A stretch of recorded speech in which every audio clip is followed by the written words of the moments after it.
Yes, naiintindihan tayo ng Panginoon, pero siya inintindi ba natin? Nung time na mismong buhay niya ang kanyang isinakripisyo, mabigyan lang tayo ng kaligtasan. Uhaw na uhaw, pagod na pagod, hirap na hirap. Pero dahil sa dakilang pagmamahal niya sa atin, pilit niyang binuhat ang cross patungo dun sa lugar na kung saan ipapako siya. Ayan, isang mapagpalang gabi sa ating lahat. I just want to share to you my devotion na nagmula po sa Mark chapter 15 verse 26 to 28. So sabi po dito sa verse 26, "At ang pamagat ng pagkasakdal sa kanya ay isinulat sa ulunan, ang hari ng mga Hudyo." Verse 27, "At ipinako sa krus na kasama niya ang dalawang tulisan, isa sa kanyang kanan at isa sa kanyang kaliwa." 28, "At natupad ang kasulatan na nagsasabi at siya'y ibinilang sa mga suwain." So by the way, this is the time na kung saan ang ating Panginoong Jesucristo ay naipako na po sa krus.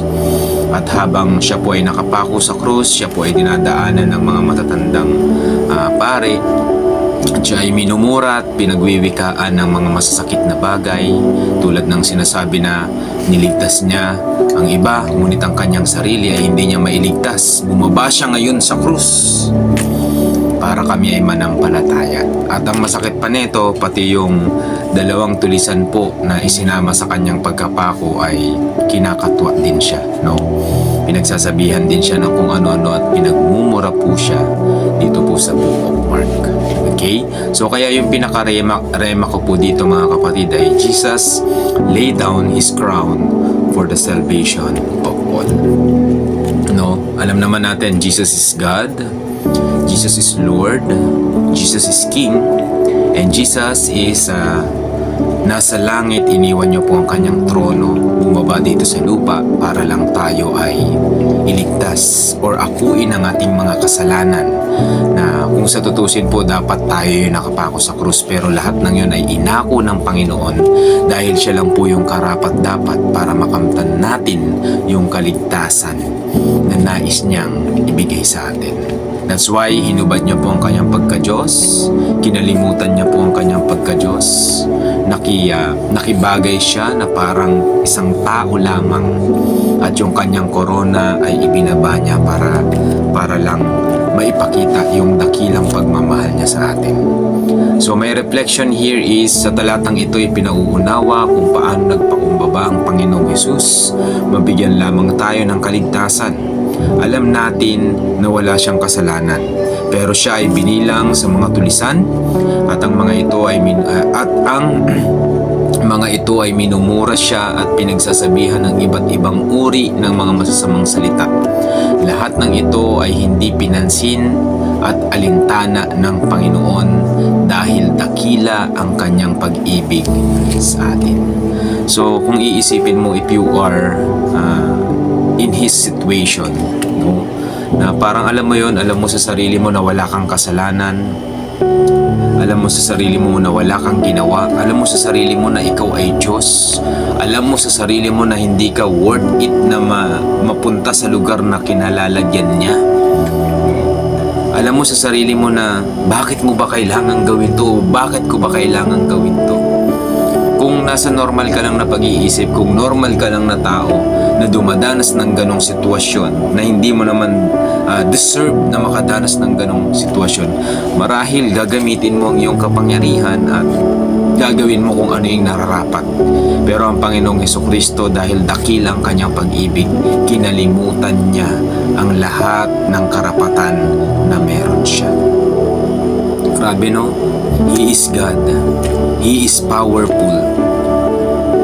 Hindi niya deserve yung bagay na yon, pero lahat ng yun inako niya, inangkin niya. Mabigyan lang po tayo ng kaligtasan. Ganon kadakila ang pag-ibig ng Diyos sa atin.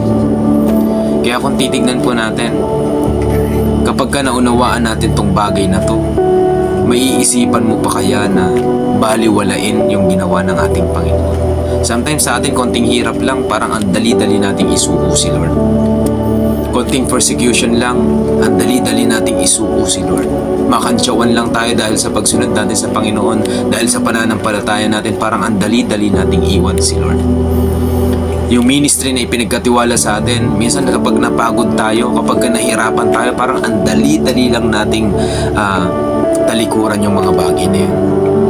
Pag nagkaroon ng conflict yung church at yung activities kung sa ano-ano, parang ang dali-dali lang natin iwan yung gawain ng Panginoon for the sake of the activities na akala natin ay mas importante kaysa sa Panginoon. Na akala natin palagi na lang na maiintindihan ako ni Lord.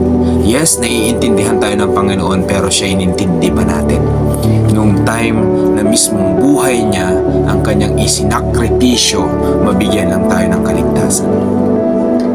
Dapat maunawaan natin yung mga bagay na yun, mga kapatid. So my motivation here is the love of God for us is unconditional.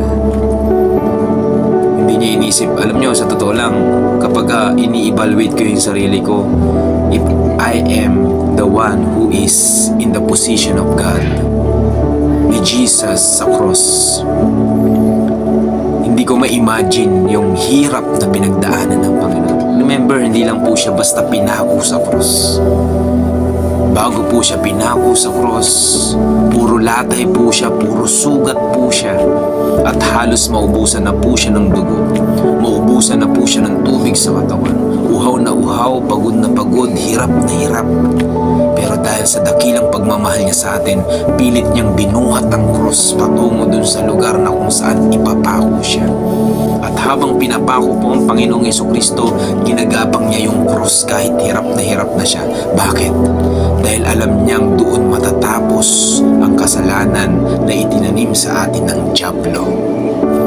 Tanging ang pagkamatay ng Panginoong Jesucristo, ang dugo ng Panginoong Jesucristo, ang kanyang pagpapakasakit ang naging dahilan kaya tayo nakalaya. At ang nakalaya ay yung mga tumanggap at nanampalataya sa Kanya.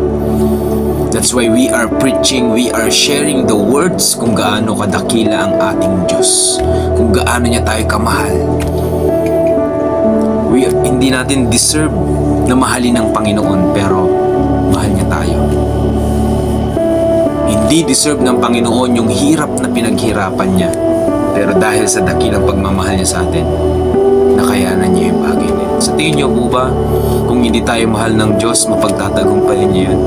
Hindi niya pahihirapan ang sarili niya sa ganong klase ng pahirap kung hindi niya tayo mahal. Kaya we need to evaluate yung buhay natin, yung puso natin. As we continue to serve God, bakit ka ba naglilingkod sa Panginoon? Dahil ba kailangan? Dahil ba sinabi sa'yo? O dahil mahal mo ang Panginoon? Sometimes we need to evaluate, we need to make a realization, reflection sa kung ano yung isinakripisyo sa'yo ng Panginoon. Para nang sa gayon, ano man ang mangyari, hindi mo bibitawan yung pagkatawag mo sa Panginoon. This is our life. Once we understand na si Lord hindi ka niya sinukuan, anong karapatan natin para sukuan siya? Okay?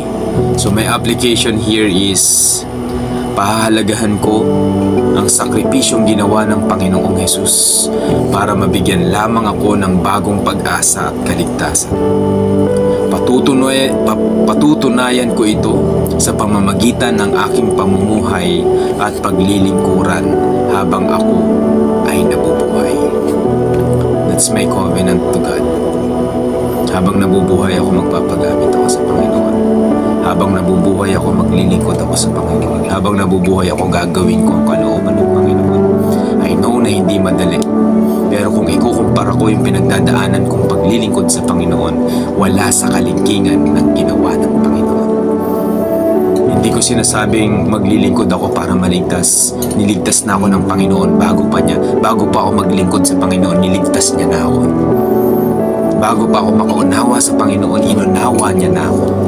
Bago pa man ako magkasala, namatay na ang Panginoon para sa akin. That's why now, nung naintindihan ko kung gaano ako kamahal ng Panginoon at naintindihan ko kung ano yung puso ng Panginoon, wala akong dahilan para tumiklop o tumigil sa paglilingkuran sa Panginoon. Ano man ang sabihin ng iba, kahit buhay ko pang kapalit, I will serve God until my last breath, or until the second coming of Jesus Christ.